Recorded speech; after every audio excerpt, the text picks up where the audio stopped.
Let's have a look here. There you go. The issue we have with the pound pairs is obviously how much of a move up they have already made. So getting in, I didn't rush to get in this morning, and in fact when it was around 7ish in the morning, so I got up about 5ish. I looked at everything, saw the Asian session had seen a bit of a push up from yesterday's late US session on the pound pairs, and I thought, okay, cool. But because it's already made a move, I'm not going to rush in. So I went back to bed had a little cat nap, went back, woke up, and just dozed for a little bit. Just waited, really, just waited. And then about 10 o'clock, we saw a definitive move where price had stayed bullish, sitting at this resistance, but stayed at this resistance. And I was waiting to see if it was going to give us a sell-off or a break to the upside. And I thought, well, quite simply, if it sells off, I might look at some shorting. But I do fancy this as being still bullish, obviously, to finish off a move to the upside. So I waited to see, and at about 10 o'clock London time, so about 2 hours after London opened, we had a little bit of a nudge up. And I thought, okay, great, that might be the move. That might be the indication that I'm looking for. So let's get on this and ride it. And obviously it's just been consolidating for about 3 hours and we've just gone down and tested the lows of this little range, but now we're trying again to retest those highs. So yeah, my stops are not massive. They're just out the way of all the price action, and I'm just waiting to see. Either spikes down, stops me out, or they go up and we make some money. That's it. And then we just look for the next trades regardless, and repeat and repeat. That's the process. There's nothing more to it. Identify setup, entry, stop, target. Move on to the next trade. Move on to the next trade. Yeah. Pound New Zealand dollar. 'Cause I'm seeing the divergent strategy play. I saw that. I saw your chart. Yeah. Yeah. Well, I'm just looking because there's no immediate news. So because there is no immediate news, we've had a pullback, on Sunday night, Monday on the pound pairs. And so looking at the higher time frames, I've got to look at the higher time frames. So look at pound yen on a daily, and it's clearly bullish. And we've got a nice reversal candle from yesterday evening into today on the pound dollar. So I'm like, okay, great, bullish. Let's ride this up. I was a bit disappointed that it had already moved during the Asian session, thinking these things never move during the Asian session. Nothing ever happens during the Asian session. But yeah. So I thought, okay, we'll still get on this. We can use our momentum strategy to go with the flow. They're trending to the upside, and I wanna ride them up to a key level. I'm thinking, 76.4. So we'll see what happens. They're having another go now, aren't they? So we're about break even again on these trades. So I think let everything go to the upside. I saw some bullish movement on euro pairs and pound pairs. It's good that we've had a bit of a stab down, because now they've put in some markers to the downside. You can see them on like a 15-minute chart and on a 5-minute chart, smaller time frames. You can see where the lows have just been put in. So pound dollar, we've had a little double bottom there, a little curl over, retest the 136.04, so the low 136 area. So yeah, we'll just see now where it wants to go. But yeah, I don't think you need to then. Wow, gold's making a spike down, isn't it? Gold is pumping to the downside. 40 pip spike and counting on 1 minute candle. Jeez, what's that all about? Okay, this is what happens when the US traders come in with a hangover from a long weekend. It would have been nice if we could have just gotten up a little higher on these pound pairs, then I would have moved the stop to break even. But as it stands, the stops are okay. I might tuck the stop in on the pound yen just below that consolidating price action. Might just bring that up to reduce the risk. And yeah, I mean 136 stop loss on the pound dollar. That's okay,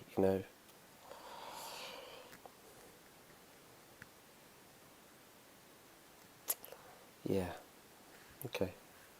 We'll see. So I've got all that. I've got pound New Zealand up, pound Aussie up, pound CAD, pound yen, pound dollar. Right now they're all on a 15-minute time frame. We've just had an initial push up. Excellent. How do you turn the television on? Ask them to turn it on. If not, I'll be over.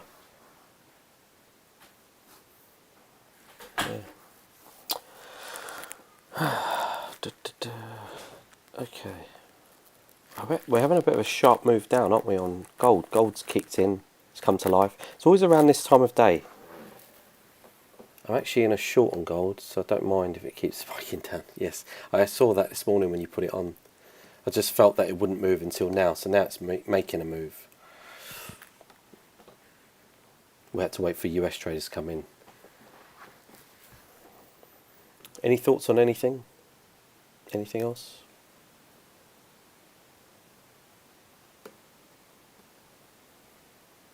Any questions?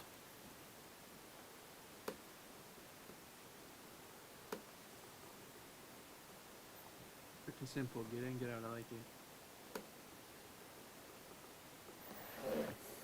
Question for first. Oh, don't ask me, man. I don't even know how to trade.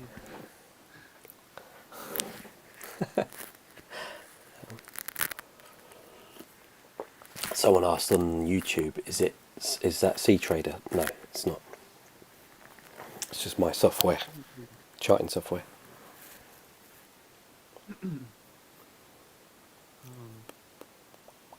Mind if I answer your question? Is that okay? Oh yeah, go for it. There's nothing doing at the moment. We're just waiting for the US Open, I think. I trade US based. Yeah, it's a new thing I'm testing out. I'm just looking at majors, but I'm not really looking at them all. So there's obviously 8, but I'm only looking for pretty much AUD, JPY, USD CHF, New Zealand dollar, and what's the last one? USD CAD. So I'm looking for those 5. I'm not looking at pound usually or euro, and not gold, just because they tend, what I've been looking at, not to go that way. But this is different than how Alec is showing you. Okay, if you're gonna go down a route, I would say go down his route, and the reason is because it's very simple in a good way. Simple doesn't necessarily mean a bad thing, right? Keep in mind, this guy has almost 2 decades of experience. Don't say that all the time. 2 decades. Makes you sound totally old. I'm trying to boost you up. Come on, it's the marketing, man. I'm older than the market. Jeez. Yeah. I don't know. See, Alex trades very disciplined, right? And that's the way you want to go, because if you're trading with an FTMO account, all you're looking for is 1%, 2% gains. That's all you really need. 3% maybe, right? Or you let it ride. Because if you're going, like, sometimes the way I'm looking for these massive risk rewards, 1 to 10, 1 to 20, but the success rate is lower, but the payoff is greater. You know what I mean? So you fail a lot. But Alex's way, because if you're doing an FTMO challenge, you don't want to do that. You're not going for like 20R, 10R. You're slowly trying to just build up the account, and that's a very misunderstood point, right? Obviously, it's very sexy to get those things. Like, Sexy! After 20 years, he's still got it. Yeah, if you make a 1% gain on $1 million, that's 10 grand. Like, who gives a shit really about 1 to 10 R? You know, 10 grand and you can live like Sean Lee. There you go. You can pay the bill for everyone. I'm just going to move that stop up just quickly so people know what's going on. I'm going to move the stop up on my pound yen to 40, depending where you got in, about 40 area, 40 to 45. And I'm going to move the stop up on pound dollar to about 136.05. just to take 10 off there, shave 10 off there, and about 5 off there, because it's had a bit of a pullback. We've Got a got. question, Alex, for you. Hold on, mate. Hold on. I'm just saying. I'm adjusting the stop loss on the pound yen and pound dollar, and yeah, yeah. Go for it. What do you need? What are your thoughts on Friday with the GBP news? I don't know. I haven't got that far yet. We're only on Tuesday. You think it's gonna be bearish or Don't know, mate. I'm hoping that everything just keeps going up to what do you retest. say?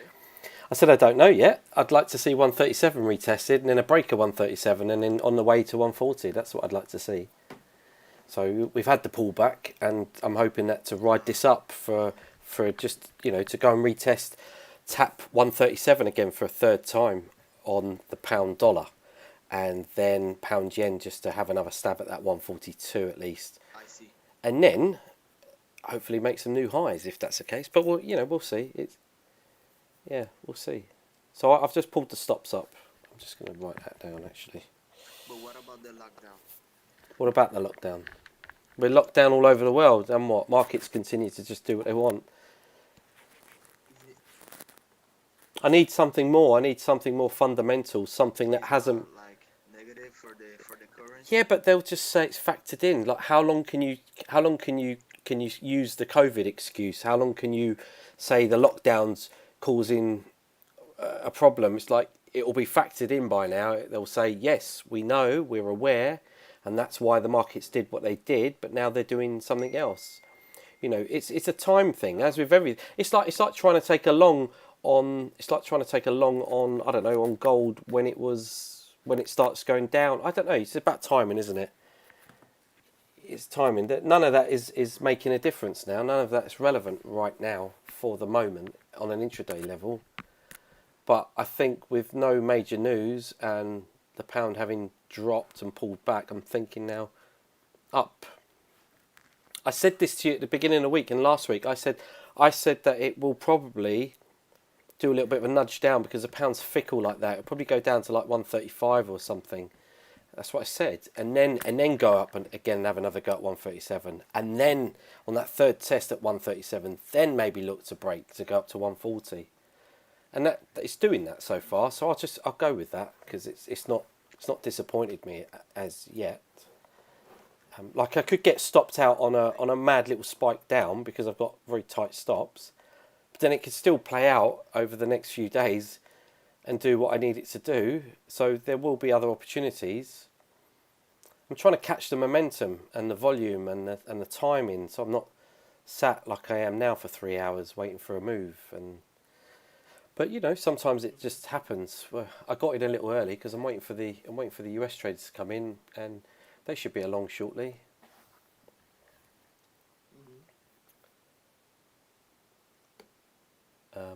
But what do you think, Luca? With all your back testing and infinite wisdom.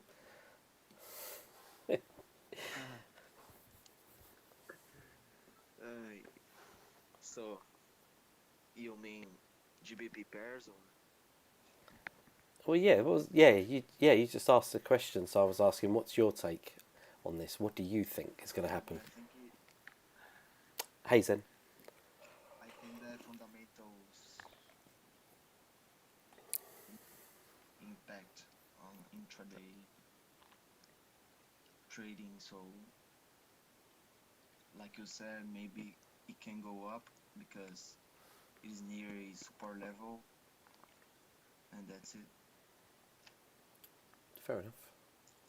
Based on candlestick patterns of the daily chart, I think it go up. I mean, we never know 100%, but based on what I saw, and what you saw as well, it can go up. Are you eating something? What are you eating? What are you chewing on? I'm having lunch. Oh, what's for lunch? Pork and rice. Oh, nice. Hey, I just had Cheesecake lentils. as well. Oh, cheesecake as well. Good job. I just had just Dessert. Yeah. I just had lentils So like with some chicken and look at the a GBP few USD chart, eggs. the daily chart. We can see projection of the EMA, right? Projection of the EMA. Which one daily? The yesterday candlestick. Oh yeah, that's the 21 Yeah, moving average. GBP USD daily. Yeah, Yeah. yeah. We had a nice reversal. Let's see if I can pull This up is a trading view chart and we'll have a look. This will be clear then. forgot the name.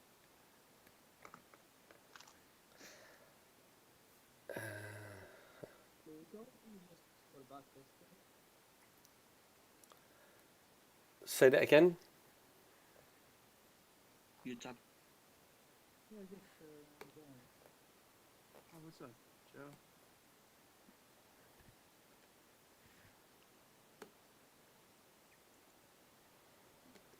Let's tidy up this chart a bit.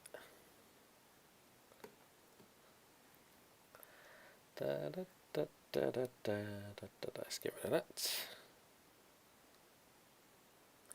Like it has been more than 20 days that GBP USD has been above the EMA. So that means it's strength, right, Alex? It means what? Sorry. It's strength. Oh yeah, strength. Yeah. I mean, it's bullish. Yeah. It's yeah.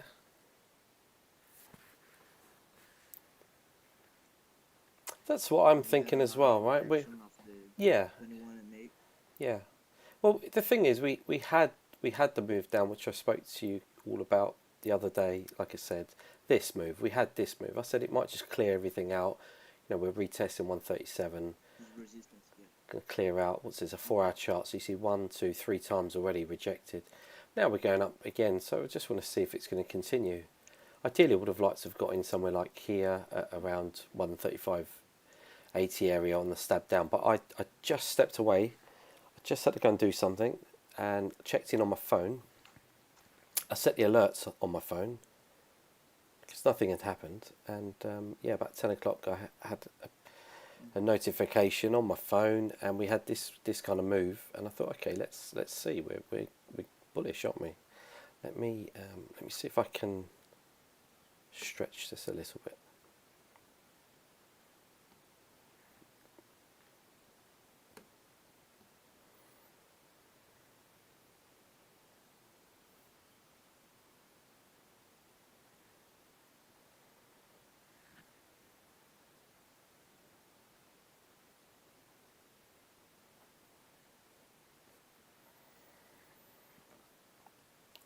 Yes, so a lot of sideways price action.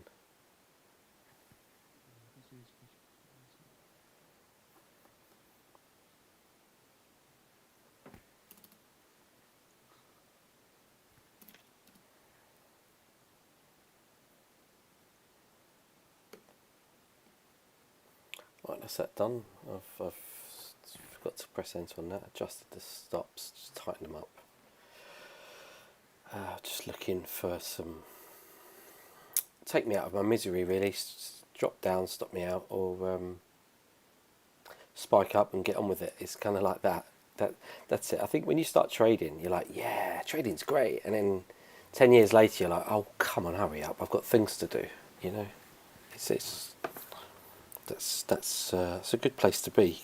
So you don't allow it to just take over your entire life.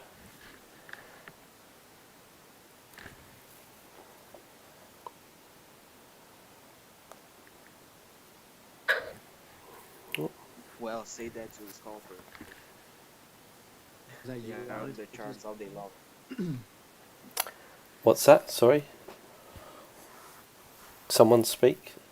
Not Luca. What? Someone else just said. Scalpers. Yeah. Someone else said something, didn't they? Not Luca. No, someone else. Yeah, someone said something, didn't they? Just as you said something. What? Just said, is that you who took the position? Oh yeah. No, I'm just doing a bit of something on the old Dow. It's just a little little bit of trading I've been doing since yesterday. Actually, Sunday night into yesterday. Um, somebody asked a Oh question yeah, here. They said, 15 pairs. They're looking at 15 pairs each time. lovely. What pairs do you recommend? Should they stick to majors? And then somebody else said thinking about just sticking to pound pairs. Oh, someone says they're looking at 15. Oh, let's have a look at this. So 15 pairs a day. It's in this group chat. yeah. Okay. So did they ask also what you recommend as well, in terms of which charts? Because I was going to say I couldn't recommend any more, could I? If you've got 15, pretty much got the entire market covered. So just you pretty much you're looking at everything. What am I supposed to say to that? Like maybe reduce a few, if anything, and concentrate on 3 pairs. Yeah. I think everyone would probably say that, wouldn't they? So what you can do is every week, as part of your weekly prep on a Sunday, for example, you can come in, you can look at your 15 pairs, and you can see if anything's looking like a decent setup. Whittle it down to a watch list, which maybe encompasses 3 pairs, 3 potential trades, 3 potential setups. Because I do that, to be fair, joking aside. I have all the charts up, all the markets. I'm looking at everything because I'm always looking for correlation. I'm looking to see, what the relationship is with the entire market. So yeah, for me, it's good to see, right? But I won't trade it all. That's for sure.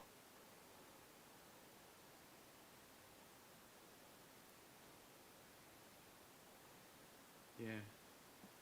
Something that I noticed was if you go ahead and I think everybody has their few favorites that they like, but you'll actually, at least for me, something that helped me was picking up on key characteristics of each pair. For example, USD CAD, very slow. I think anybody could attest to that. Very slow moving pair. Where I noticed something like Aussie, on the other hand, that one likes to somewhat trend a bit and then have a pullback. But if you go ahead and pick just like a certain pair or anything, or when I was trading gold back in the day, right? When we were trading gold, I noticed that there would be a little bit of a move, so consolidation, then boom, a big pop. But you'll pick up on the key characteristics, and then one thing too that really helped me was rather than trying to get egg, right, and try to not predict, but steer the market, I would let the market have a big move or something, and I would just cherry pick, get easy, simple trades, rather than trying to be like, oh look, it's falling, like there's a huge movement. Like look at UJ, right? USDJPY. It had a nice big move on the upside. I think 2 days ago or so, I had a move on the upside and to the downside. But rather than just trying to be like, sorry, I don't know why my phone keeps doing this, but to catch a falling knife, like people like to say, wait for it to have a move or something, and then to really confirm and get in. You're almost like a guppy. Those fish that like eat off the tank and just let everybody do their thing, and you're just getting the crumbs. Like you're like one of those. Like you just get easy, simple trades. You don't have to worry. You don't have to stress. But I think if you focus on just a couple pairs, you'll pick up on key characteristics, even key times, key breakout times. It'll be way easier than looking at every pair across the board. But that's just my opinion. Can you say it all again, please, Chris? I didn't hear you properly. Makes sense. Makes sense. Which part? Sorry. I'm kidding, Chris. I'm kidding. It's like, damn, I've got to say it all again. Yeah. Yeah, no, it makes sense. It does make sense. That's it. You need common sense with everything you do. There needs to be a little bit of common sense. People make a lot of jokes today, Alex. Yeah, my Happy? entire life's a joke. Yeah, well, you got. I'm sitting here looking at charts. It's the most boring thing in the world. You have to do something to entertain yourself. Not every day you are this way. It's because you're here, Luca. Yeah, pressure's on, Luca. I make everyone happy. Get out of here, Luca. Pressure's on. Oh yeah, so I read the 15 pairs thing. Oh yeah, I see that, and I see it on YouTube as well. Want to learn like a few markets. So I know them can expect, but I just don't know which pairs to go for. Well, I just gravitated towards certain pairs, and also it depends what's going on. You see what happens with crypto, for example. Everyone's trying to trade crypto right now. Where have all these traders been for the last, I don't know, 3 years? Crypto's been around for ages. All of a sudden, it makes a move. Everyone's interested, and that shouldn't be a reason to get in on it. Somebody sent me a message today saying, "Oh yeah, I want to trade it, but the spread's wild." I said, "Well, I don't trade it. I invest in it. I won't trade it." Let's log in again on the Zoom call because it's going to go off in a sec. And sorry guys, Yeah. let me just reboot this. Where is it? Let's get this up.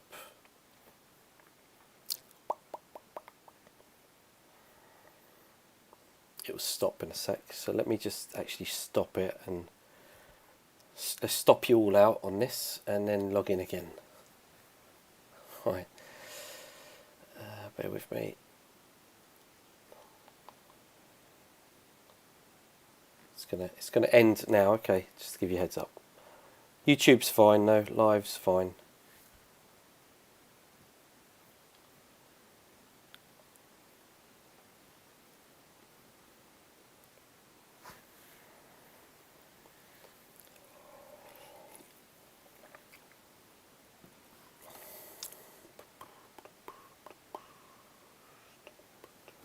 Good. So that's on.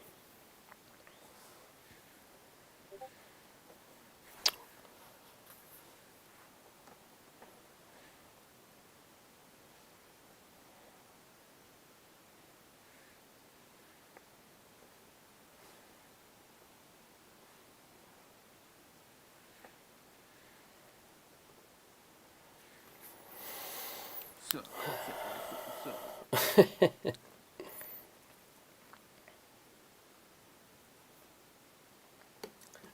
Just out of interest, I'll ask the question in a sec. But let's minimise that. That's in the way. Okay, good. Let's stick that there. Let's minimise that. Let's get this on there.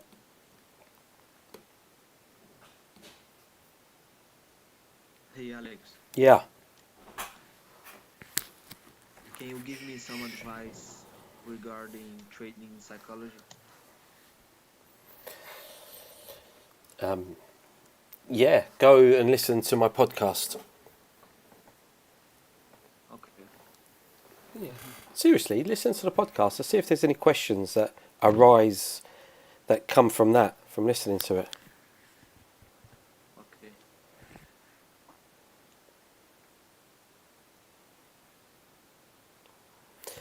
I'm going to do a podcast on journalising, on how to do the journal, how to supercharge your journal, and just focus on that in terms of improving theirs. And then I'll bit by bit, all part of our rules series, which I've kind of not been as active as I should have been. Oh, shut the door, please. Shut the door, please. Thank you. My son is just coming in all the time.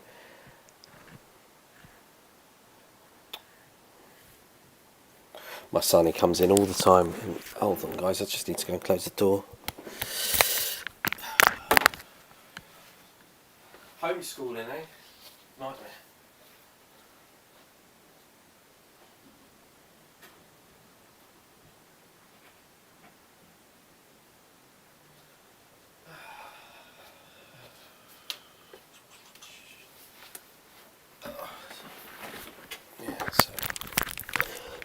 So this part of the house has we have a separate bathroom and everything's interlinked and connected, and it's supposed to be my little section. Except for when the kids are home, then there's no section. It's just chaos. Who has kids? And are they at home? And are you doing homeschooling? How's that working for you? don't have kids, but I live with four of my little cousins. They just immigrated. Excellent. I will only have kids with 40 years. Oh, when you're 40, yeah? Yeah, Okay. maybe 35. Cool.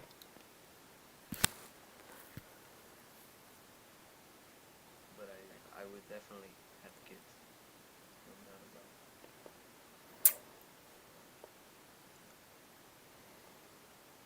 Right, let's... I've got twins. Cool.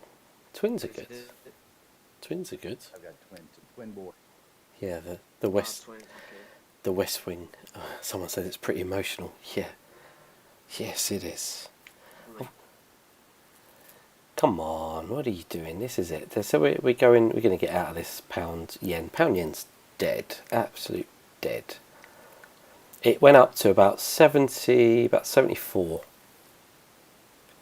So it didn't quite get to the 80 area. I was kind of hoping it would hit 80, tap it properly. We just didn't have the momentum. Absolute dead move of a trade. So if the pound yen's going down? I think pound yen, does that stop me? Yeah, pound yen's taken me out of the game.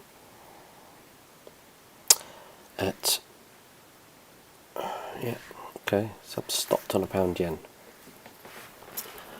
Pound dollar, I'm not going to close that just yet. Pound dollar's just still considering its options, but yeah, really nothing going on at all.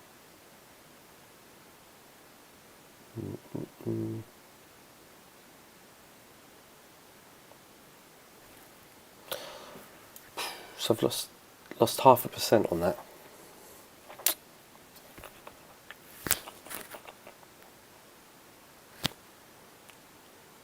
You wish you were 19 again, because being 19 you think you know it all but you haven't got a clue, and that's quite nice in some respects. Ignorance is bliss. yeah, Yeah, he says. I think I know too much for my age. Because I can talk to That's people not of my age, you know. that's not what I was saying. I was just saying that Total different mindset. when you're 19 you think you know everything, but you actually don't know anything about No, I anything. don't know everything, but And it's a good way to live way more than sometimes. people of my age. I think knowing too much can just be depressing. No, I mean, what I mean is that I know way more than people of my age, you know. But of course I don't know anything. I don't know shit. I Come gotta on, learn here a we go. lot. Here we go.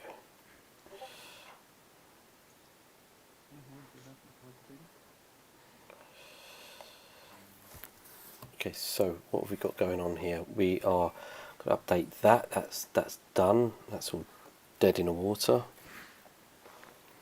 Pound yen. I've closed the pound yen down. Stop got hit on that, so that's done. What else have we got going on? We've still got the pound dollar running. That might surprise us.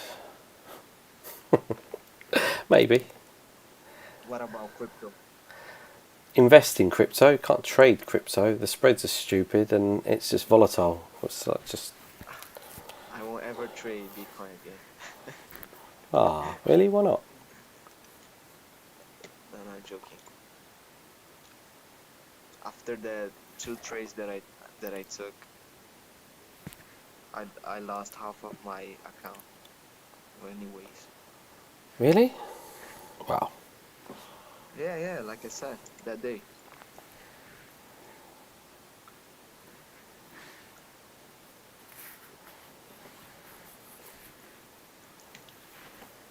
Crazy, huh? Very mature for 19, Luca is, someone said. Excellent.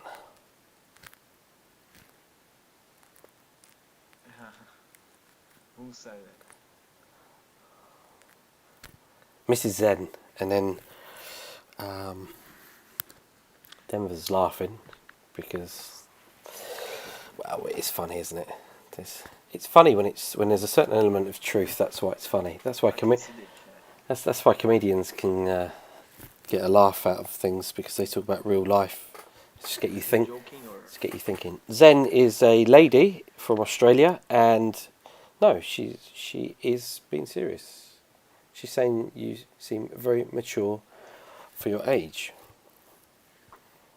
which I think so too. I mean, considering you're only 15, I think that's pretty, pretty mature.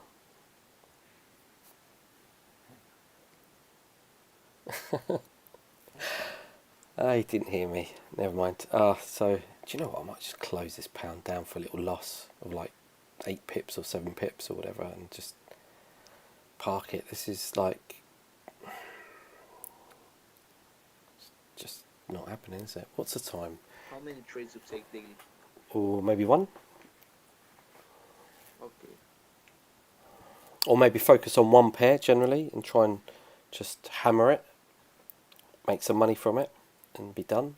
Today I thought I'd chuck an extra position on the pound yen, looking for a bit of extra profit, but that didn't work, and in actual fact ended up losing 0.5%. So pretty depressing, really, in that respect. If you start making noise. Come on, pound, make up for the loss on the yen. See, I'm not a very patient trader. I'm not very patient at all. Not this. I used to be maybe, but not anymore. Oh, lovely! I've just hit my. Oh, that's good. That made some money. On a nice little scalp down on the Dow. Good. So that has just halved, more than halved my loss on that pound yen, which is good. I'll just, yeah.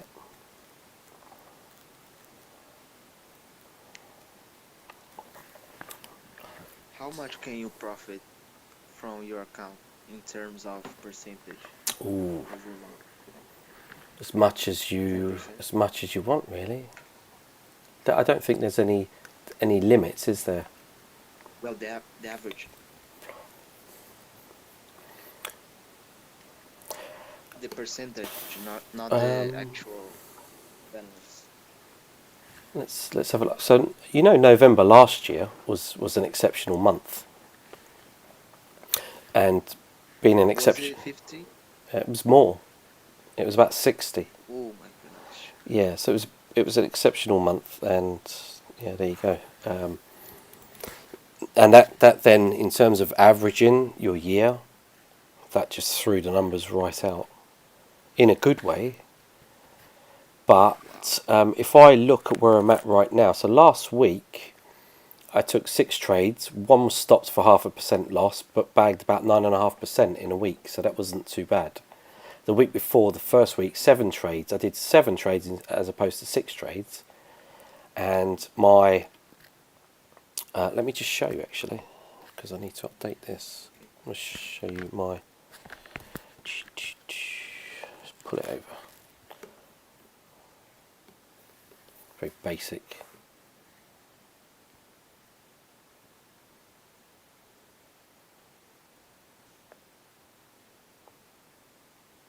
The risk to reward was off on this pound yen as well, just so you know, in case anyone was wondering, because I got in at 60. That's why I was keen to pull the stop up. So I've just lost 0.5% because I had 1% on it because it was slightly higher, but then I've adjusted the stop loss. Can I change this? I hate it when it does this. It doesn't let me. Oh, here we go. So I've actually, I had 1% there. The 30 pip stop, I pulled it up to 45, so I've halved that. Actually, I'll leave it as it is because that's fine. Closed. It's very good actually. Closed for minus 0.5. That's, yeah. So there we go. Almost 15%, 2 weeks.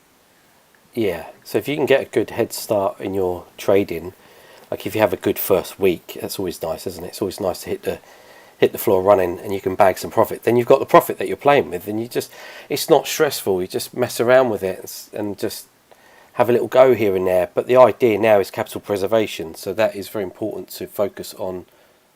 Why is my screen paused? Right. It's not paused, is it? My screen? Can you see my screen? Yes. Okay, cool. It just says my screen is paused. Weird. Anyway, never mind. Can you see my? Oh, you can see it, can't you? Yes. Yeah. So now I think if you make some money in the first week, second week, and you make some profit, then the idea would be to carry it home. So to get to the end of the month, protecting that profit that you've made, which is not a greedy way to look at it. It's just a very sensible way, because market conditions change all the time, and if you think that you can go in week after week, day after day, and just keep hammering it, trade, and expect to just be profitable every single day, you get very lucky like that and then complacent, and that leads to losses, and then your losses might even become big losses because then you're so stubborn to get stopped out. And if you have a problem with taking losses, you're never going to succeed. You have to take risk. And it doesn't just mean take a risk and then be stubborn to the loss. It means the whole thing. You commit entirely, 100% mentally, etc. And you say, well, I'm risking 1% here. That's why risk management is important. If you're risking 5%, you don't want to lose 5%. If you risk 0.5%, you'd be like, okay, I can throw 0.5% at this. It's like tipping the markets, saying thanks very much for the profit you've given me. I'll chuck some back at you. You know, it's fine. So it's a mental game more than anything. So you have to be able to take a loss and be okay with it. Because if you don't, then you're not really taking a risk. You're saying you're taking a risk, but you're not. Because you won't take that loss. And the worst thing you can do then is move the stop and allow it to just keep going and turn 0.5% risk into or if you've already risked 2% or 3%, you've already gone in too much, you're already thinking, I don't want to lose this. So then you'll move the stop out of the way and it ends up turning into a 5% or 10% loss or something really, really bad. You can appreciate that happens, right? And I'm sure some of you have even done stuff like that. And that is not anything more than having some shoddy aggressive trade plan and you haven't really believed in it, stuck with it, and you've kind of just ended up you've allowed it to fall apart, come apart at the seams, and it's really bad. So take a price broke long above 618, dead trade. Trying to develop a trading mindset that, for example, out of every 10 trades, I will expect to lose 5. So, no. For example, if I take one trade and I talk and I present three losses in a row, okay. If I had foreign winner trade, I would be good because I'm saying trades I would be losing 5. So I don't get so mad or I don't do revenge trading because I know that I will always expect this outcome, you know. And if I win more than 5 trades out of 10, okay, I'm good, you know. What do you think about it? I think that's good. You need to have that and stick to it. That's to do with your hit rate. Yeah, like 50% basically. Because I saw a YouTube video that a guy said he was a institutional trader, and he said that if you got a strategy with a very high win rate, if you took, for example, 4 losses in a row, your psychology will be fucked up basically, because you're expecting to win almost every trade, and the market is like won't give you money out of every trade, you know. And you start getting cocky and you start taking, I know everything, so I would take whatever trade I see, you know. It happens. I was watching this morning in the group. There was a lot of trading going on. A lot of trades being taken by maybe just one trader in particular, and it was very active. And I just thought perhaps a bit too active.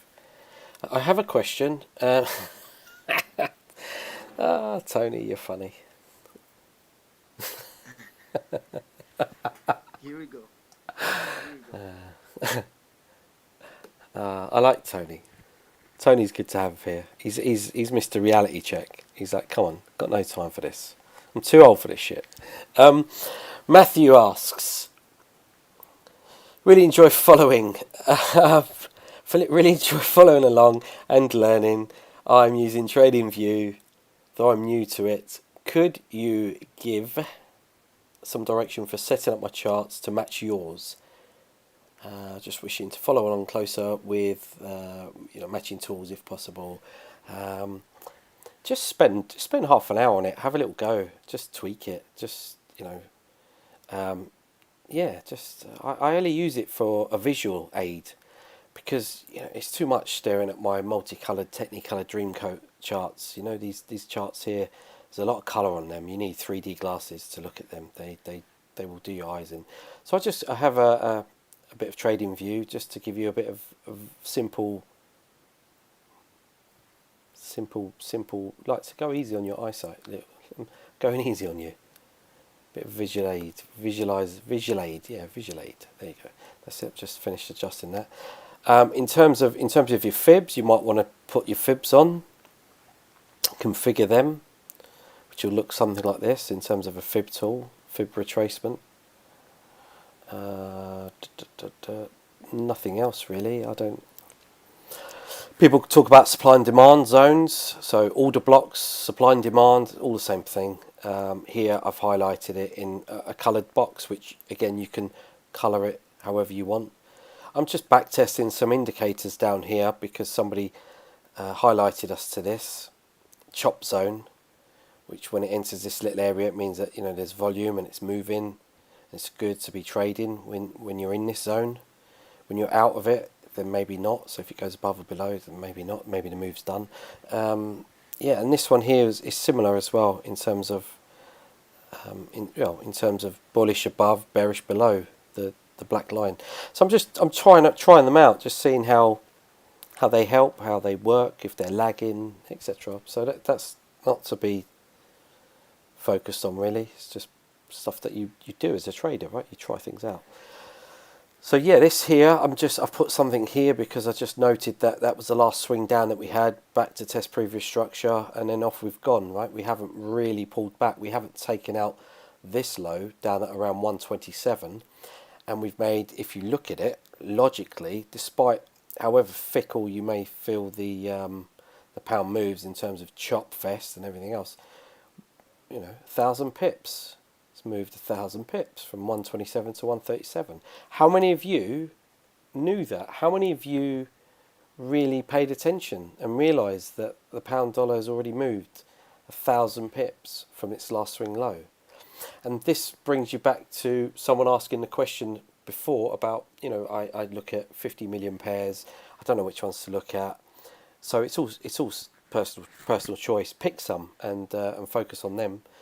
But also you see the benefits perhaps by focusing on a few pairs. You will pay more attention to the detail. That's the detail, and you maybe won't miss it. So did anyone know that the pound dollar's moved 1,000 pips in a straight line? Well, in a straight line, in an uptrend. But I should ask the other question is, how many of you have traded the pound dollar? How many of you have been trading the pound dollar over the last few weeks? How many of you have taken trades on it? So it's like, because it's the last few weeks that it's Long on it right now as we speak. Oh, cool. Where are you going up to? 140? What is I have mine take profit right around 137, just a little under. Oh, okay, cool. Oh, you're looking for the retrace like we are. Right, let's have a little read. I wish it was 19 again. Luca is very mature for 19. Learn that the hard way. Miss, yes. Yes. Oh, Miss, sorry. Did I say Mrs.? Apologies. Miss Zen. Mrs. Zen. Miss Zen. uh, Denver's. You've triggered what? Oh, right, okay. Guilty. Where on the on where on YouTube? I can see the chat. I'm reading the YouTube chat, so all good. Mark Douglas has some great talks on trading psychology. Oh yeah, there you go. There's a recommendation for you actually, Luca. Everyone talks about Mark Douglas. Mark Douglas, Trading in the Zone, psychology books and topics, and there's articles. Zone, yes. Yeah, there's lots of his talks and I'm reading audio. Trader. Okay, yeah, there you go. Oh, it's all on YouTube. They were sharing it all yesterday as well, funny enough. So, yeah, Matthew, going back to this chart, just customize it. Have a little go. You gave me the books. Yeah, yes, I did actually. Yeah, there you go. Sorry, quick one, Matthew. Just to say, you know, with your trading view, the thing about this is, if I look back a year ago at my trading view charts, they didn't look like this. I guarantee if I look ahead in a year's time, they won't look like this. So we're always tweaking, adjusting. I think sometimes out of boredom, we just think, right, it's like having a house and you want to redecorate a room because it looks tired and it's just been the same. It's what we do, isn't it, as humans? What else have we got to do, especially during lockdown? Yeah, dear. So yeah, there you go. So yeah, just take it all a pinch of salt. I've just opted for blue because blue's my theme. That's my colour. We roll with it, and blue for the MT4 accounts that I use. Generally, I use always empty. Yeah, just it's blue, isn't it? We're looking for blues. That seems to be the colour of the money right now. So I thought, well, let's go with that. There you go. Yeah, okay. I was all about green before, but now we're going into blue. So I focus on Aussie dollar, and that's moved up around 5 cents from the average of around 72. Yeah, has it? Should we have a look?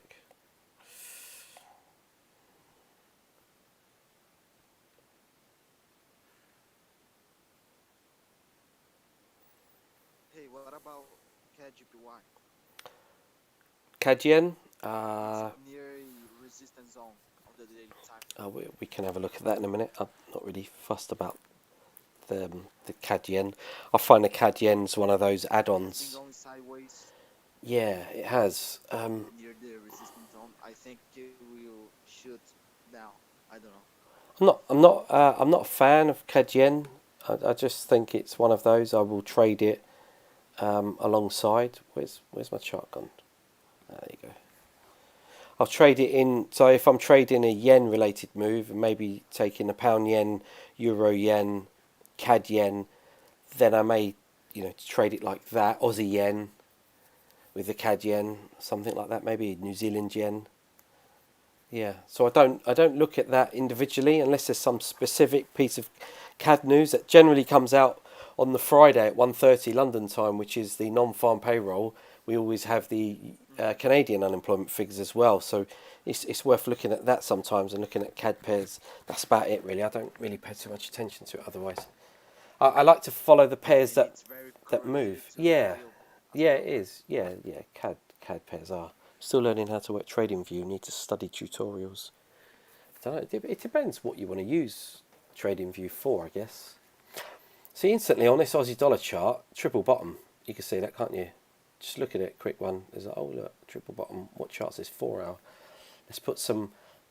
Look, we hate What about the indicators you prefer? Oh yeah, well the indicators are. Matt, I'm gonna do a video maybe later or tomorrow. I'm gonna do a video on the indicators that I use and how I use them and how they work in conjunction with my 3 strategies. If you watch the videos on the 3 strategies that I have, you will see how I am already using those indicators, and so it will give you a far greater understanding of those indicators. So I do have videos on the strategies which do encompass the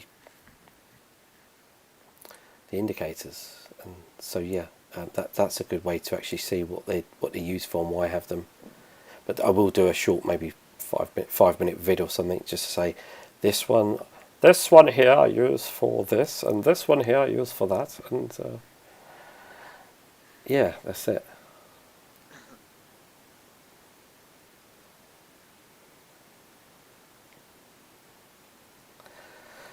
So I'm just putting a box. We're going to box this area off.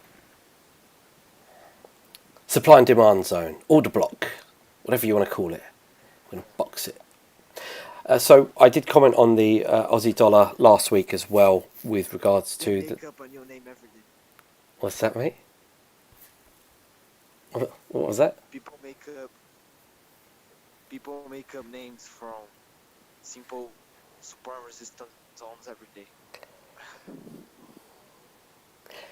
You know, like supply and demand zone, liquidity gaps, and so on. Yeah. But it's all the same thing. Yeah. So Zen, you're talking about the the Australian Bank of Australia. It's the Republic. Is it the Republic Bank? What's the R stand for? Remind me, guys. Is it the Republic Bank? Or the Reserve Bank? don't know the name. Republic. What am I talking about? Brain dead, see? Reserve Bank of Australia. RBA. Yes, like the Bank of England. They were talking about devalue at 80. Okay. I think I said 81. Looking for about 8,000, 8,100 on the Aussie. Let's see. Yeah. Some part of me saying I shouldn't have adjusted the stop loss on the pound yen. I think because we're doing a live session, I think I'm looking at it too much and got a little impatient with it. I think maybe I could have just left it alone. Left it a bit lower. I think the 30s was fine because it likes the 30 number and the 80 number. Never mind. Yeah, there you go. See how external factors might influence the way you're trading. You just end up, you're sitting here and just, yeah, you make decisions, but based on maybe what you're doing or without maybe thinking it through. I don't know. You're always going to be self-critical. You're always going to criticise your actions. Trading makes you criticise your actions more than anything else that I've ever done. For me personally, it makes me criticise what I do on a daily basis more than anything I've ever done in my entire life. When it comes to this job, I'm so self-critical. It is ridiculous. It's a drain. I get pissed off with myself. It's like you end up having a conversation with yourself in a mirror, just telling yourself to shut up and leave yourself alone, kind of thing. It's like that, you know. You have like the angel and the devil, one on each shoulder. So I think the flip side, though, this is about understanding yourself, self-development, and recognising your strengths and weaknesses. The flip side is that when I am with my family, when I'm out enjoying my life, I maximise that whole, my whole way of living. I'm just quite chilled and quite happy, and somebody buys me a cup of tea or something, I'm like, yeah, great, I'll embrace that. It doesn't matter how simple the gesture is. And that's me living life and appreciating every moment, because I see the amount of mental agony or mental stress, the mental workout that I'm getting by trading, that it can sometimes be quite overwhelming. I'm sure you felt that, and you just feel completely demoralised and knackered sometimes if you've had a really bad day. So then, the idea then is you learn from your experiences and you simply say, well, I'm not going to do this anymore. I'm not going to put up with this shit anymore. So I'm going to be like, okay, I'm going to put some trades on, but I don't want them to govern my entire day or week. I'm going to just try and time the entry to perfection, get in, get out, money's made, job done, see you later kind of thing, And that's where you end up wanting to get to. Or you could be a swing trader, I guess, and just put something on and set and forget. Yeah, that's why I think it's so important, because if you're in a negative environment, it's very hard to trade because it affects your mental frame, So it Always, makes up all the time. like your house problems, your life problems, your family problems with trading, and Yeah. it gets pretty fucked up. Yeah, somebody sent me some messages last night telling me a little bit about themselves, their personal circumstances, financial circumstances, stuff that's happened to them. Maybe giving them a bit of a purpose and reason for trading. I think they want to prove, they've got a lot to prove maybe to their family as well. There's cultural differences as well. Sometimes, if you're a boy or a girl, some cultures recognise you more if you're a man as opposed to being a woman. That's still very much a thing, isn't it? And it's just understanding it, not necessarily accepting it, but finding a workaround and finding ways to make it work to your advantage, or get smart with it, be clever, be sneaky almost. Just whatever you can't just keep accepting things the way they are if it doesn't feel right, and just go through your entire life going, all right, well that's it, I'm helpless, there's nothing I can do. So you just you just make it happen. 100% right. It might become your life's mission to make it happen. So Denver's asking, is it too big of a jump to go from a daily to a 4 hour in your opinion? No, oh sorry, so weekly to 4 hour. Yeah, I don't know really. I see people do this. I see people go, maybe like a daily to a 1 hour, a weekly to a 4 hour, a monthly to a daily, looking for an entry. So you look at the high time frames, which don't really tell you a great deal sometimes, unless you've had some proper moves. So then you're drilling down to the smaller time frames for entry. I try and keep myself flexible. I don't think it's too much trouble for me personally to look at every time frame from the monthly down to say the 1 hour. I don't think it's too much trouble just to flick from 4 hour to 1 hour or daily to 4 hour and just see what's going on and see if it gives you more clarity.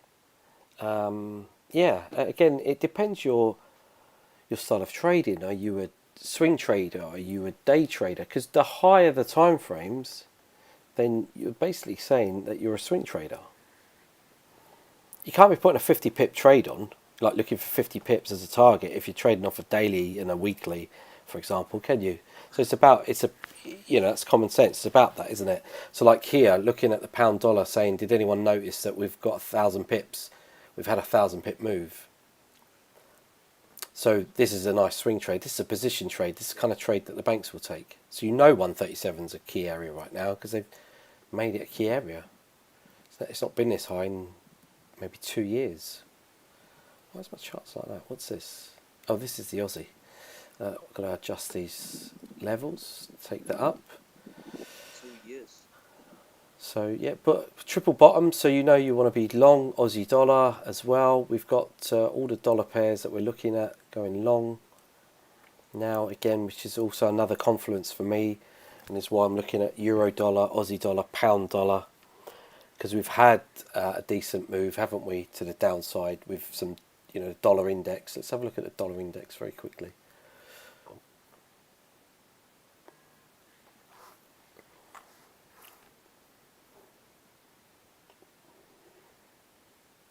It's very slow, isn't it? Right, I'm going to mute everyone's mic and just focus now. We've got 3 more minutes. I might just throw another session on, another Zoom call. What do you reckon? Another Zoom call? Because we open the markets, US markets open in 20 minutes.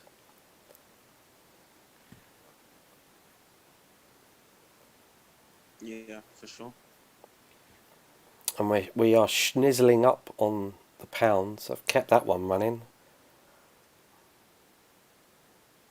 And it'd be nice if it's slightly in profit again. It'd be nice if we could just punch it now, punch it higher.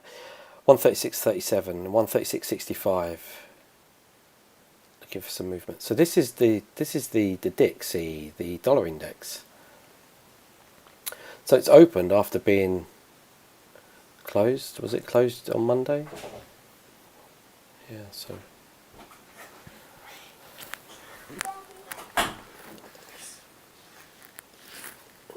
hold on. Let me come to you 1 second. I'm just doing a live session, so I just want you to look at this. Okay. How does he get I'm that just. much V-Bucks for free? I have no idea. Let's have a look at this. Right, I'm just going to reboot the Zoom call, guys. I'm going to kick everyone out, reboot it now, and then we can explore some things. Sorry about this. And my son's just come in. Let me take a look at this. 1 sec. What is this? Is this Fortnite? Yeah, Right. he Okay. got the thing for free. For free. V-Bucks. Oh, okay. He got it for free. Good. All right, we'll have a look at that. Save that. Yeah. Save that vid. We'll have a look. I bought you some V-Bucks yesterday, didn't I? On Sunday. I bought you some on Sunday. Right. Okay. Here we go. V-Bucks. Fortnite. He's a Mandalorian now. Who knew? Anyway, whatever. Right. Back in a. Plays this every day. Ah, yeah. Well, this is it now. Everyone's locked down. What else have they got to do? We did go out. We've been out on the scooter. We've been out on the skateboard. We've been out on the bike. We've been out. There's only so much we can do. Right. Let me reboot this. It's a strange old day today, isn't it? It's just. Yeah, he's all right. He's a little munchkin.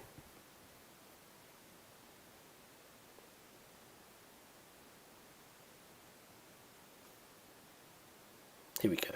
Reboots.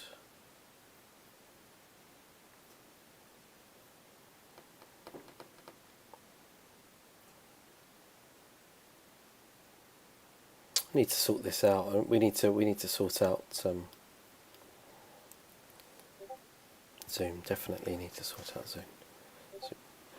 Yeah, it just gotta control myself a bit.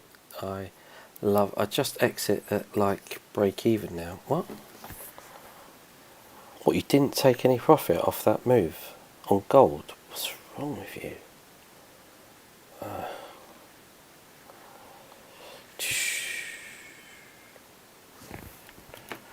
Always bank some. Damn.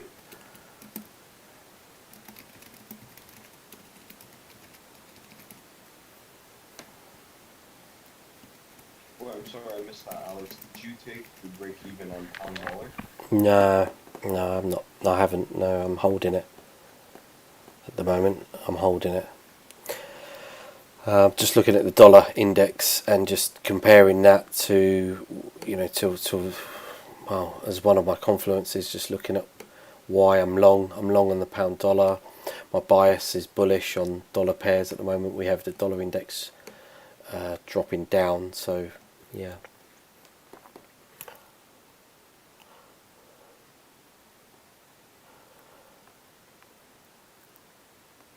Do you recommend looking at dollar index before looking at the dollar pairs like pound dollar? I do recommend looking at the dollar index, full stop. So yeah, of course, it's you want to get a bigger picture. What's it doing? Is it in? Is it moving well? The thing about the dollar index, it might move 30 pips. It might move 30 pips, 30 points, and the pound dollar might move 100. But so you want to use the high time frames to get the gist of what it's doing. Is it bullish or is it bearish? And sure. But yeah, it's a sort of a confluence, isn't it? Come on, pop this up. What are we doing here? Sounds cute. Yeah, he's alright. Let's get this off. Come on, let's remove that.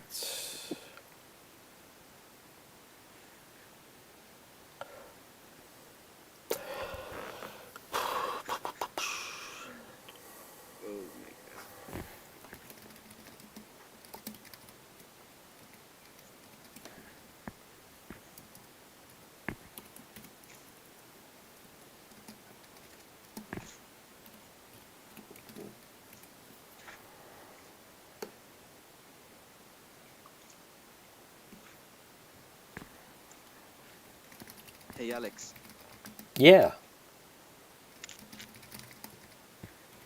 shall we talk about investments? No. Today, not right now, because I want to. Not today.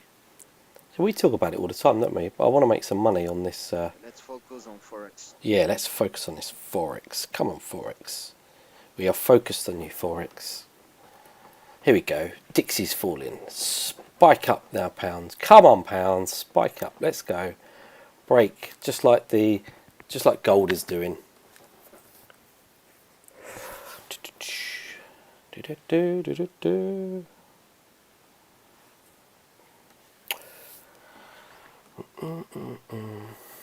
Oh. Yeah, sorry about kicking you guys out, and then again in and out, in and out. You haven't missed anything. We are just literally holding the pound dollar long. We've got the dollar. We've got the dollar. We have the dollar index up. We're just looking at this kind of a move down that we've seen on the dollar index. So that's encouraging a bit of a move up on the dollar weakness. So that's why we've kept the pound dollar running, looking for Aussie dollar, Euro dollar, pound dollar, just to perhaps give us another little ping to the upside, just another little pump.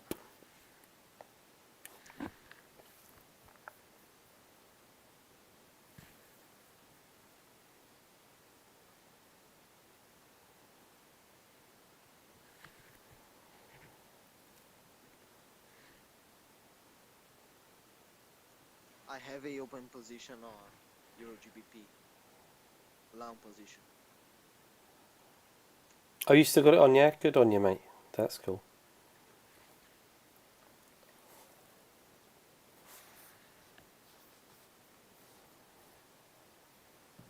My TP is at. Wait a second. 8984. My CP. Sorry, what's 8984? I'm confused. Before Euro GBP. Euro pounds. What? Maybe tomorrow. What was that? Short, sorry. Did you? Oh, short position, yeah. Oh, wonderful. Oh, long. Oh, you're long. Okay. So for that, okay. So that means you want the pound dollar to go down, and you want the dollar index to go up. Which, of course, it can all reverse in a heartbeat. Because. I mean, because I saw that we are near a support zone, so Yeah. I took the. I mean, you never know, but the odds are that it will go up. All right. The See odds, it eh? in I like the that. hotel, basically. The odds. I like it when you say the odds. Yeah. You know that sounds total shit, right? When you say the odds. The odds are it's going to go up. It's like, well, is it? Are you sure about that? How sure? I mean, the probabilities. But based on what? Based on you saying it's going to go up, or you going down, or it going down. So if that's going up, that means pound. Yeah. No, of course. Yeah. So you have to be clear on that. Because otherwise, you end up believing your own. You know. 100% sure, because trading. Yeah. Okay. I will never be 100% sure, because trading is not Yeah. it's not about certainty. Mhm. It's all about Exactly. possibilities. Yeah. Exactly. That sounds better when you say it like that. Yes. Exactly. Right, let me answer some questions. Dollar CAD is pissing me off. Okay, that's not a question, that's just a statement. Why is it pissing you off? What are you doing to it, with it, on it? What are you doing with your dollar CAD?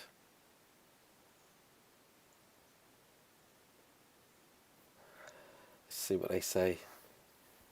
It's bearish.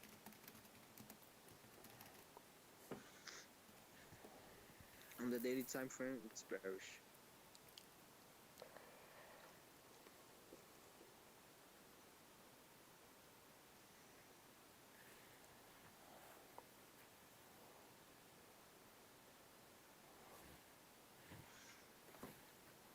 It's very bearish, actually. Is it?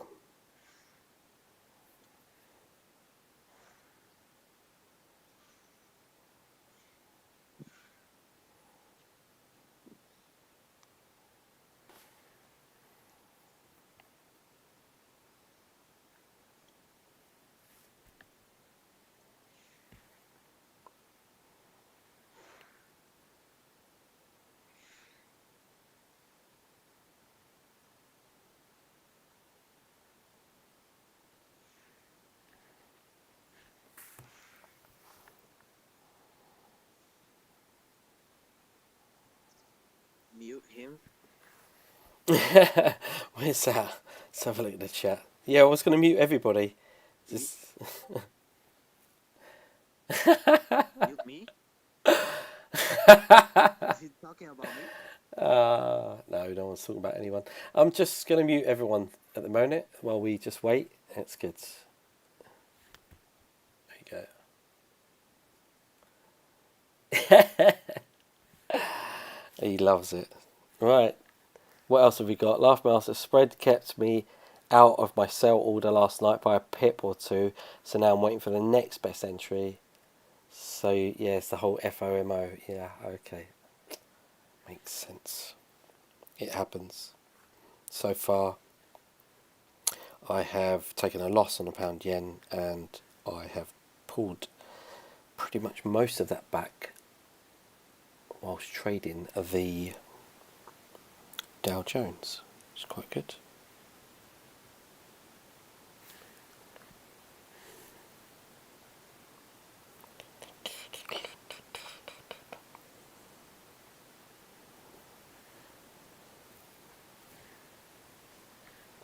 Come on, dollar. Dollar drop. Come on, dollar. Let's go. Let's see you drop to like 32 or something, dollar index, and see a nice little spike up to T1 on the pound dollar. Happy days. Take it easy. You two crack me up. These guys, they make me laugh so much. They always do this. Okay, let's keep the mics muted unless you guys have some proper questions. And yeah, just see what happens. We have what's the time? 2:21. So we have 9 minutes till the US Open.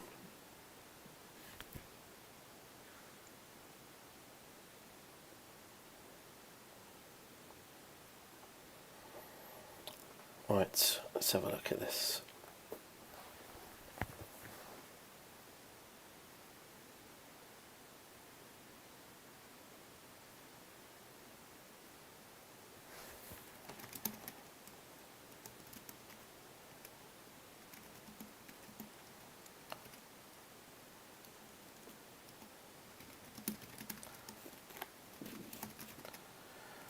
Okay, let's keep the mics muted, yeah? Let's keep those mics muted so we don't have to listen to people breathing, snoring, chewing or whatever. It's not...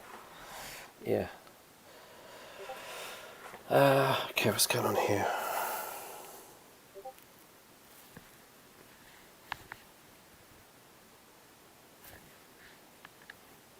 Dead trade.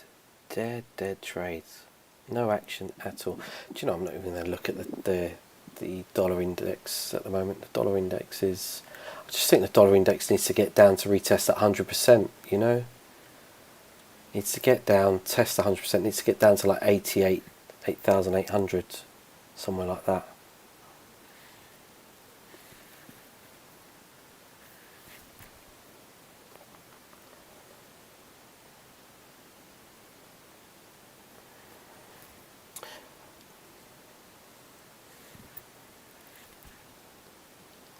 Let's have a look at euro pound.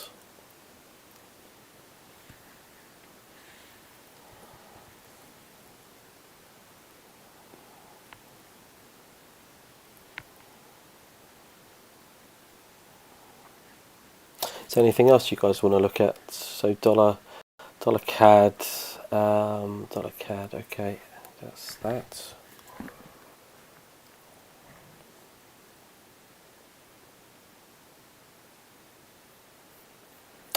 Euro pound is retesting the previous high. That's got a nice little curl over on that, which, to be fair, could see it make a new high. Could see the pound dollar make a stab down, because the pound dollar is just sitting at 50%. Becomes quite difficult now, because it's like, well, how long do I have to keep this trade open for if it's not doing anything? To me, it's a dead trade, so I might just close it out, break even. Keep my pennies, you know. So, but I was just trying to hang on until the US Open, just to see if that would actually shake things up a little.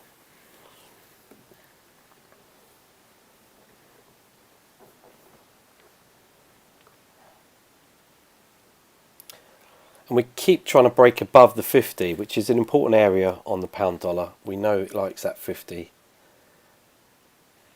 And 136 round numbers there. You know, we're just toying with it, just sitting on top of it, which was an encouraging bit of price action. I felt. I thought if we just keep bobbing above it, that we would at least see one more little spike to the upside, or at least one more move. But it's just not happening, and it's just frustrating. So yeah, I mean, it's up to you guys. You can actually reduce your lot. You could reduce around break even. You could reduce your position size. If you've got 0.5% on, that's cool. But if you say had, I don't know, 1% or something, this is where decisions are being made all the time.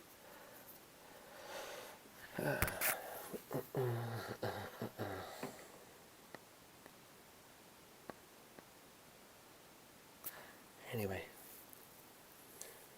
that's that.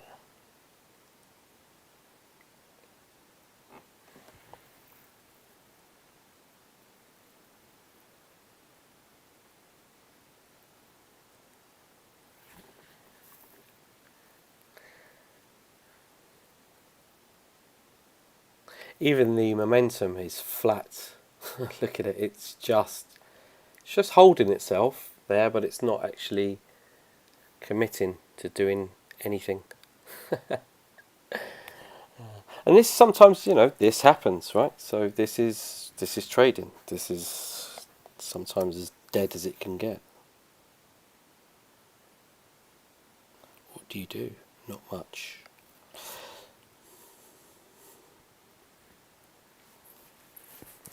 By now would have already stepped away and been looking at maybe doing a bit of admin, perhaps going out to do some chores. You know, obviously on a Tuesday I like to go to the gym, but everything's shut here. You know, just look at doing other things to keep myself busy, and put some alerts on and just leave it, because the last thing you want to do is watch this price action when it's doing sod all. You know, it's not doing anything, is it? So some of you are talking about higher time frames to look at, and I thought that's fantastic. You know, that's important. Do you recommend using Twitter for news? Yeah. So I shared what my charts look like, what one of my screens looks like in terms of, you know, I have my pairs up, and then I also have a Twitter feed, which, yeah, that question gets asked all the time, and that, yeah, basically is what I do. I have Reuters and I have Bloomberg and CNBC, and what's going on here? Why is this not minimizing? Let's minimize this. Hey Alex, Yeah. gotta go. Thanks for the live. Have a nice afternoon. What's the weather like there where you are? Well, it's pretty warm. Is it? Okay. Let me Right. see the What's going on here with this thing? There you go. 16. 16. Fantastic. 16 Celsius. It's amazing. Yeah. Let's just move this over here a minute. This is annoying me, and I'm not Well, getting. thanks Alex. No, Have a great no, day. yeah, no problem.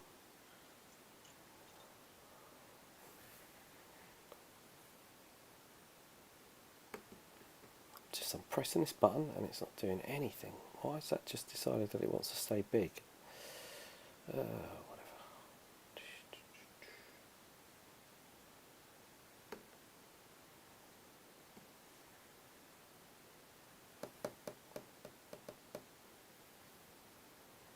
What does R1, R2? They're my pivots. Resistance 1, resistance 2, resistance 3. And then you have S1, S2, S3, supports 1, 2 and 3. Why is this chart not coming off? I don't understand what's going on here. Right, do I need to move this out of the way completely?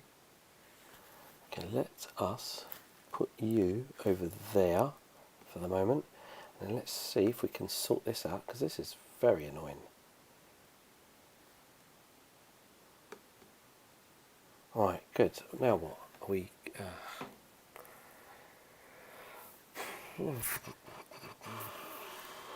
Tony, your friend, he left.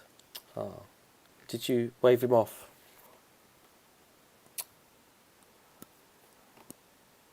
He's 19.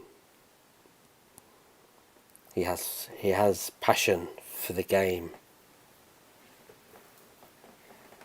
Now all my charts are getting completely messed up here, and I do not know what to do, and it's not good. And wow, big spike. What's this big spike at 230? Okay, that's cool. Let's see if we can get something on this then.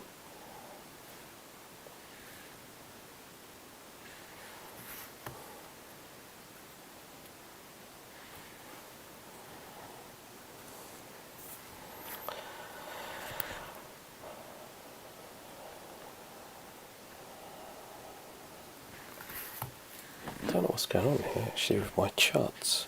They've gone into messed up mode.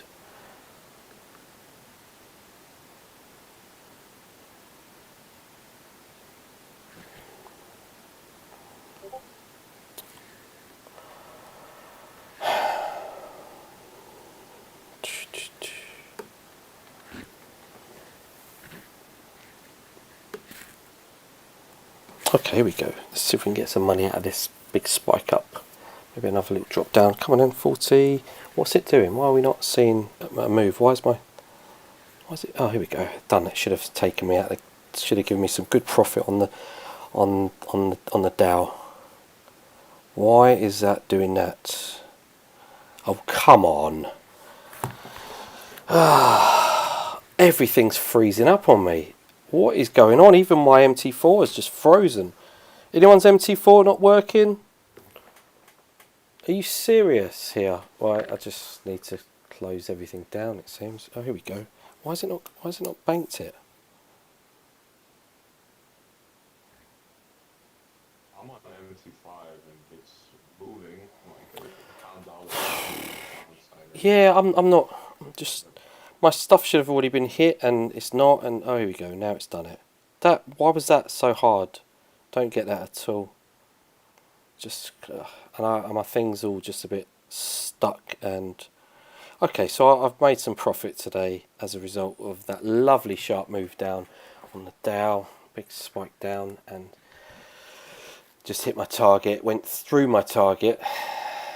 And it hadn't closed anything down. It's very strange. Now I need to fix my pound chart. It's my charts have gone a bit weird. I can't seem to move my.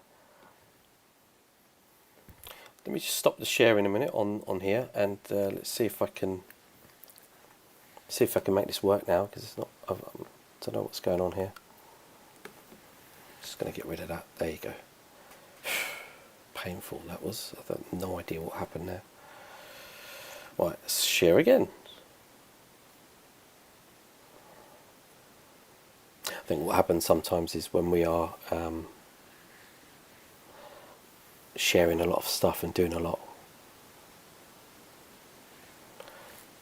Let's just duplicate this.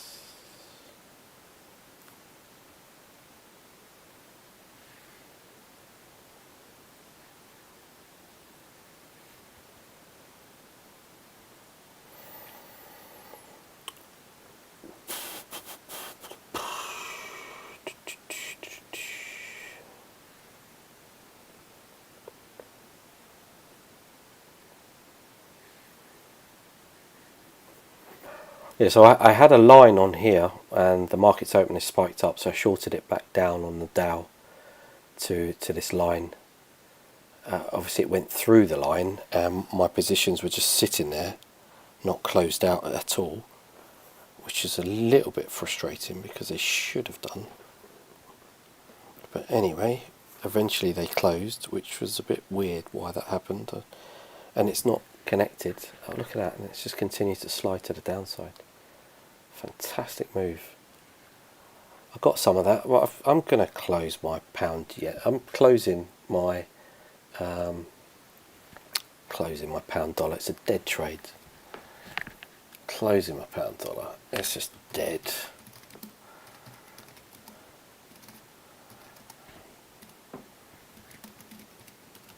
Dead trade. There you go, done.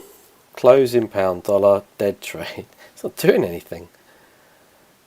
Really, this, like, I've made more money just trading that spiky price action on the Dow. I've actually been trading the Dow on the sides here whilst waiting for the pounds to decide to make a move, and it's just, yeah, sometimes that's the way, isn't it? So there you go. Let's just update everyone there. I've just closed it out. I'm done. Pound dollar is just ranging. Yes, it is. Yeah. Do you know, we spoke about that this morning, didn't we? And you said I might just go and have a nap, and I said, yeah, it's funny. I had a nap because it was 7 o'clock in the morning. Got up at 5:30. Saw everything had moved during the Asian session. Just thought, this is dead. I don't really want to be doing any of this. And then it made a little move, which gave me a bit of an incentive, and it gave me false hope. It was filled with false promise. Ah, dear. Anyway. Right, I've been sitting since London Open, and it's just shit. Okay, probably done with the charts. Okay, yeah. So, yeah, it's just one of those days. What can you do? Close my GBP USD trade for about -5 pips. Dead trade.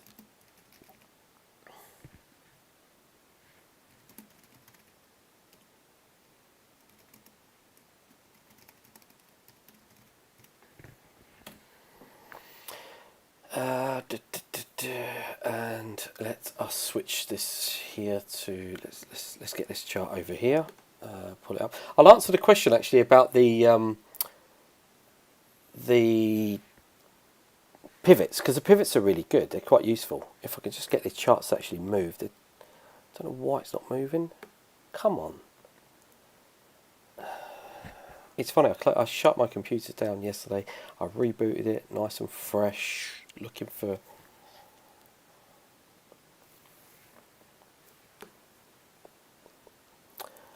it all to work nice and seamlessly. Here we go.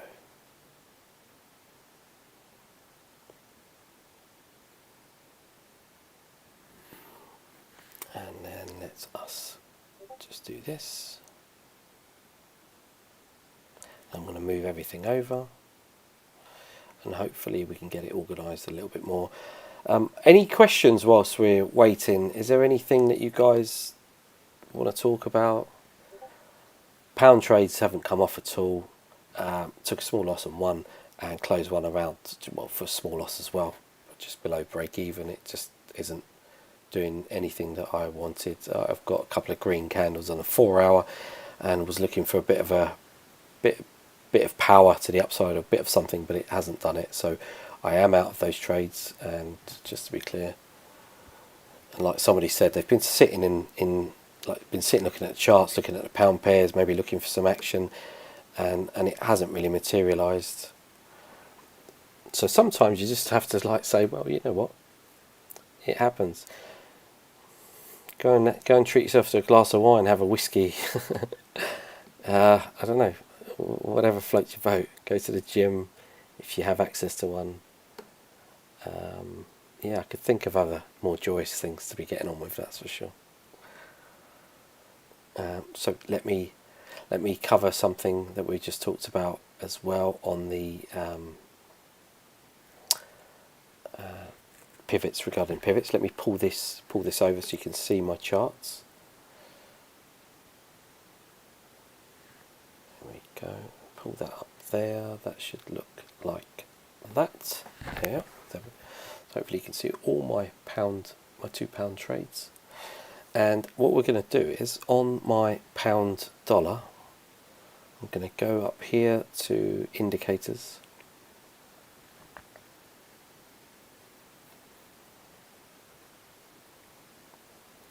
And let me pull up my YouTube as well, because I don't know if anyone's been asking any questions. I just had it minimised at the minute. So here we go. So can we expect a short on EU tomorrow or next week now that it's retreated to that 76.4 level? Of course, nothing's certain, but do you share that bias? And this is on the EU, is it? Right.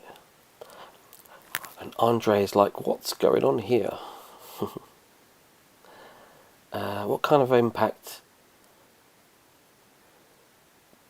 I have only used DailyFX for news so far. Sometimes look at Forex Factory, so that's different. Okay, so there's a couple of questions. That's good. We'll answer some questions. I like answering questions. Give you some information. Hopefully you can use this information to make some monies. Lots and lots of monies.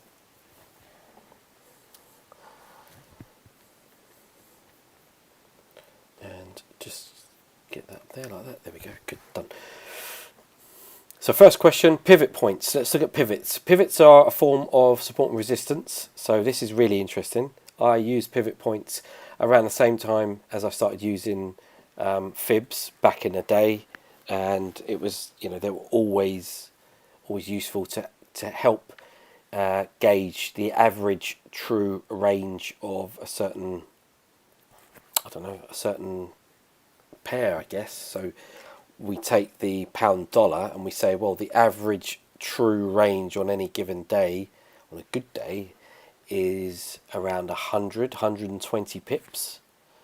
So let's get to maximize this in case it doesn't go back to being small.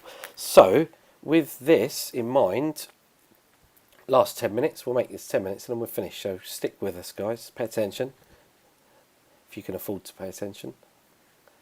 I'm cheap, I promise.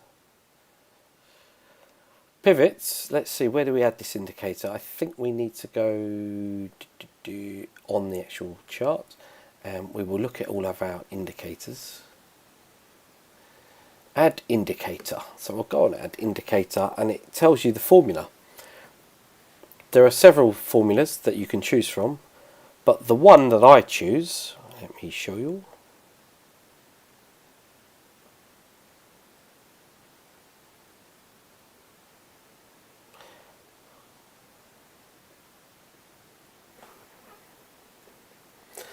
So the one that I choose is the high. So yesterday's high plus yesterday's low plus the closing price as of midnight London time. So I'm using London floor pivots. That's what they call it. You can also have your settings set to New York if you're based over that way perhaps, or you prefer to have your charts, like my trading view charts are set with the New York open and close, so New York time. So when it's midnight in New York, it's 5 o'clock in the morning in London. So you can do that if you like. For me, I just keep, when it comes to Forex in particular, you know, the London Stock Exchange and the Forex markets are moving a lot around London and the London session, and London is the hub for Forex, and so, you know, the majority of transactions to do with foreign exchange, money being transferred here and there, happens in London, and so during the London hours. So with that in mind, my pivots that you just saw pop up on my chart are a way of gauging whether price is overbought or oversold, you know, overextended to the upside or the downside. So they're really useful because all they are a couple of lines of support and resistance. So you have your central base pivot, which is calculated by taking a simple formula. It takes yesterday's high plus yesterday's low plus yesterday's closing price as of midnight London time, and then we divide it by 3 to find the mean average. So when people refer to price going back to the mean, that's what they're referring to, price moving back to the mean. I hope that makes sense. And so what happens there is most charting packages have pivots, pivot points, and with that in mind they will have a similar formula, and so they will help you to gauge where the central pivot is.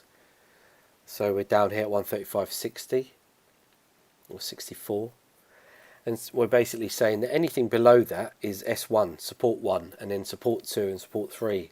Anything above is a resistance 1, resistance 2, resistance 3. So I was looking, you know, and it's a way of gauging whether some, like I say, stuff is overextended. So it's just seeing if price is going to be stretched a little bit to the upside or stretched a little bit to the downside, and to what degree. And they sometimes work really well.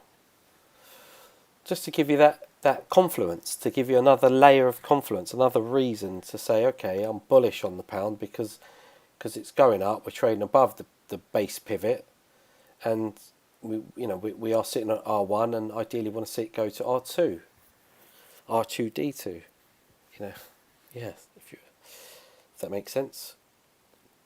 Hopefully that helps. The other question now, let's see if we can minimize this. So I took the pivots off, and it caused me all sorts of issues, and now I've put them back on to show you how I do it. So hopefully you've got that. You're welcome. I don't get this. I don't know why it's not minimizing. Ah, good. There you go. Phew. Good. Now, what was the other questions? The other questions. Did that ask? Yeah, you asked about Twitter. So Twitter, my Twitter handle is ALX FLM. Alex Fleming. ALX FLM. So ALX. Short for Alex, abbreviating Alex, ALX FLM. Do you know maybe now how it's called on TradingView? What, pivot? It's just pivot. Pivot. Pivot. Now somebody wanted to look at euro dollar, so we can look at euro dollar as well. And what other questions? Twitter. So Twitter, you need to have a Twitter feed. So you can go on Google and you can go to like TweetDeck, stuff like that, and basically have a Twitter feed coming in on your computer, and then you can follow various news feeds. And what that look is, let's see, let's show you. Looks to provide news that's been announced by somebody like, I don't know, the Bank of England governor Bailey. I mean, so he might see some notes coming out, some tweets coming out from him.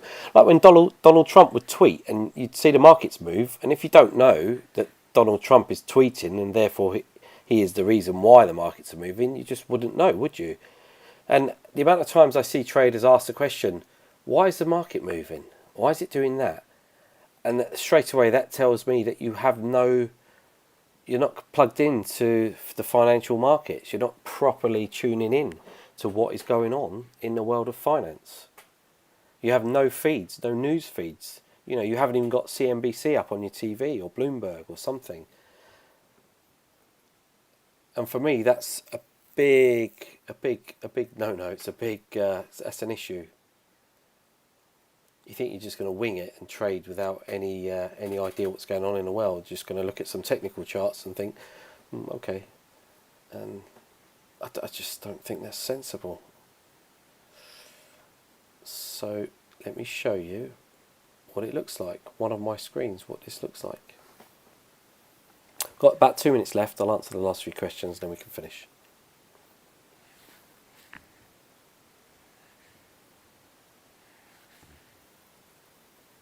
Right, let's pull this up. Here we go. Hopefully you can see that.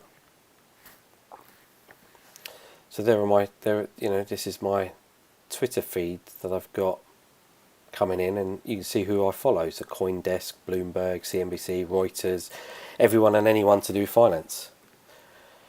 And then down here I have all my pound pairs, and here I have all my euro pairs, so I can see the correlation, see if it's a euro move, see if it's a pound move. But this is what you need to have something to tell you what's going on. This has nothing to do with Forex Factory. Forex Factory is just telling you when there's non-farm payroll, for example. That has no bearing here. That's different. I know the ECB doesn't want a strong euro, so maybe we see a correction downwards. Well, it's bearish when it's bearish, and it's bullish when it's bullish. And obviously, if you're looking at that information, keep an eye on what's going on. And it's exactly that. You need a news feed to tell you what's happening. We are having a massive sell-off on the Dow, and it's just beautiful what's going on there. Right, what's the other question? Euro. So euro, I need to adjust some fibs on here.